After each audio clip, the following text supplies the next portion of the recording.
What if I told you that 1 in 4 homebuyers in the Fort Myers area are actually searching to move outside of the city? Now, before anyone panics, Fort Myers is still growing. But from what I'm seeing on the ground and that the search data actually backs up, is that buyers are searching outside of city limits.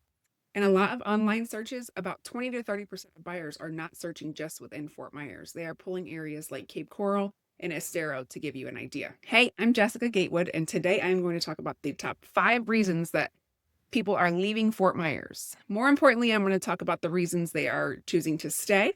And stick with me till the end because I'm going to tell you where they're going, and it's probably not where you expect. All right, so the first reason people are choosing outside of Fort Myers that I hear come up is crime, safety, and then honestly, a lot of it is perception.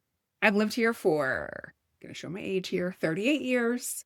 And I can tell you the way people talk about Fort Myers has shifted. According to Neighborhood Scout, the odds of being a victim of a violent crime in Fort Myers is 1 in 273. And then a victim of a property crime is a lot higher. Odds are 1 in 66. In my opinion, one of the reasons for the rise in crime around the area is due to the lack of officers. We have there's you can read in the news right now we're having some staffing issues with the city of Fort Myers specifically. Policemen and women are leaving that force because their pay does not meet what the national average is, and they obviously are risking their lives, so they are choosing to go elsewhere. So those statistics put Fort Myers above the national average, which for some people is enough to make them, run the other way. With that said, and this is really important, Fort Myers is really block to block, street to street, which I really honestly feel like that's probably applicable to any city that you are looking into. Everything is going to vary by street to street and neighborhood to neighborhood on what you are going to actually see. So that's why I always tell buyers it's very important that you check out the public records resources. There is a website called crimegrade.org. And then always, when all else fails, just Google it up. You can do like Lee County Crime Map or City of Fort Myers Crime Map, wherever you are looking to make your next home. That way you can see what is actually happening and not what's just been being posted in the headlines. I have to take a moment to let you know that if you find my videos like this useful, I would greatly appreciate you hitting that like and subscribe button. It helps me out, and it also makes sure that you do not miss any of my future videos on Fort Myers and Southwest Florida real estate. All right, so the second reason that people are choosing to leave our beautiful city of Fort Myers is something that's really kind of been a hot topic lately. It's the rising cost of living in Fort Myers. If it's only comes as a surprise if you haven't been watching the real estate market, and maybe if you haven't been buying groceries or have homeowners insurance, things like that.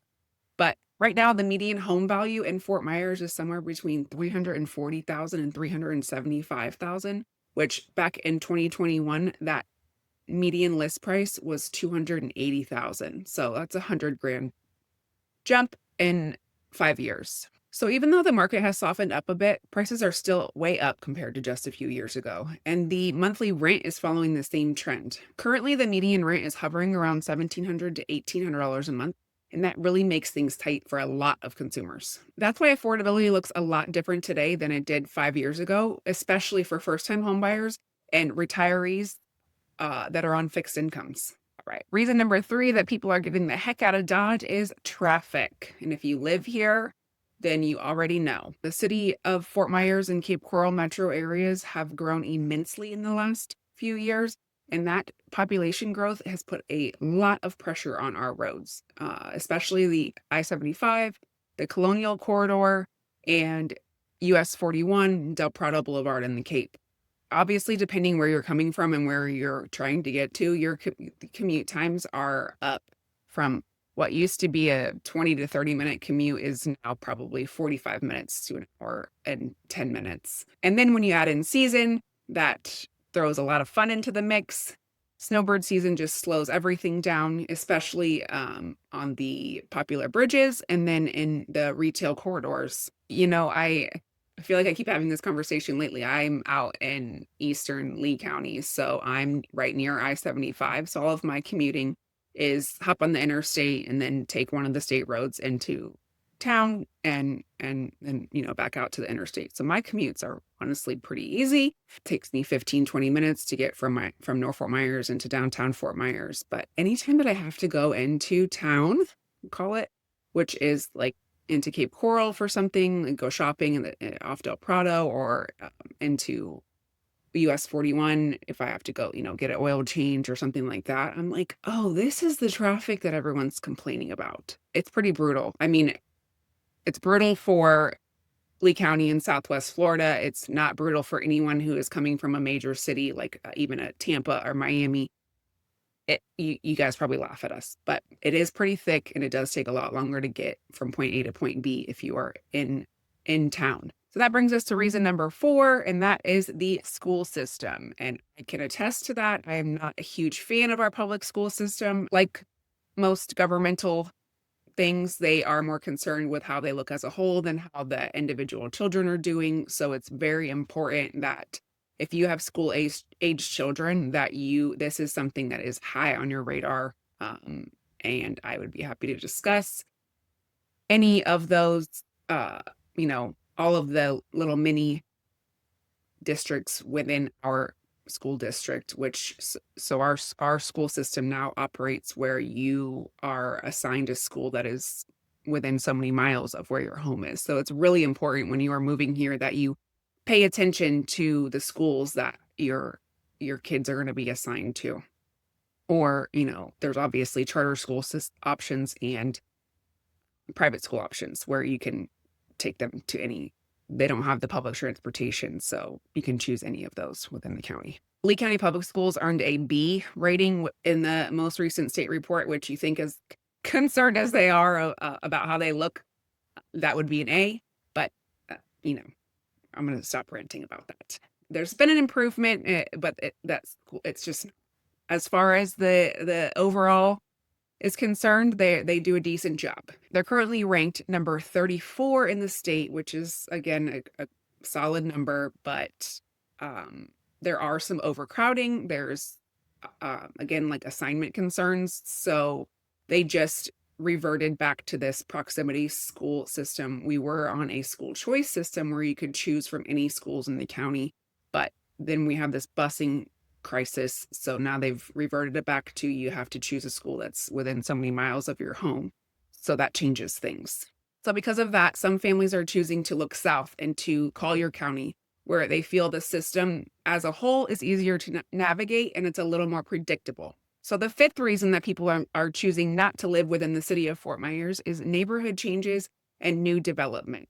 Now, part of this is due to our just immense population growth over the last 5 years, and then some of it is also due to the Hurricane Ian damage and the rebuild from that. So the River District, Midtown, areas of downtown, Fort Myers Beach, they're changing fast. You've got longtime residents who've owned their home for decades that are now living next to new developments with higher density, or even just some younger residents moving in to the neighborhood. So for some people that's exciting, but for others that change is not exciting. And so that is pushing the growth outward into places like Buckingham, Alva, Babcock Ranch, and even East Fort Myers. If you want to dive deeper into that trend, I do have a full video on why everyone is moving to Alva, Florida. I will link it here, and then I also link it in the description below for you. So before I get into why people stay, I do want to mention I have that free relocation roadmap, which is a step-by-step guide on making your move to Southwest Florida. That is available in the description below. All right, so why do people stay? Why do you have someone like me who was born and raised here in Fort Myers and has never left? And if we get the opportunity to chat on the phone, you'll definitely hear me say this again, because it's one of the top reasons that I love Fort Myers and Southwest Florida, is even with our increase in values here, which honestly we desperately needed an increase in value since the Great Recession. Our market never really fully recovered from that. I feel like now we're at where we should be. But aside from that increase in value, we're still way more affordable than places like Miami or Tampa or Orlando. And we don't have to deal with all their traffic. So, I can make a day trip to Tampa and go to Busch Gardens. I can make a day trip even to Disney and come back if I wanted to. And then I can run over to Miami pretty quickly. We can go get that little fix of big city life really easily and then come back to our slower pace of life without all of that, traffic and congestion. If you're looking at Southwest Florida, I feel like you probably already know this, but it's our lifestyle. We have beaches, boating, fishing, spring training. You get to live outdoors literally almost year round, although this winter getting a little airy. I feel like I'm not in Florida anymore with these 30-degree mornings. But I mean, still the sun is shining and it's paradise here. All right, so the big reveal, where is everybody going? So if they're not leaving the state and heading to some of the neighboring southern states like Tennessee or Kentucky or South Carolina or Georgia, then they're staying right here in Southwest Florida. They're just moving out of the city limits and out of areas that have a higher hurricane risk. So that it helps with their affordability on insurance, and you also get more space. So does that surprise you that a lot of people are actually choosing to stay within Southwest Florida?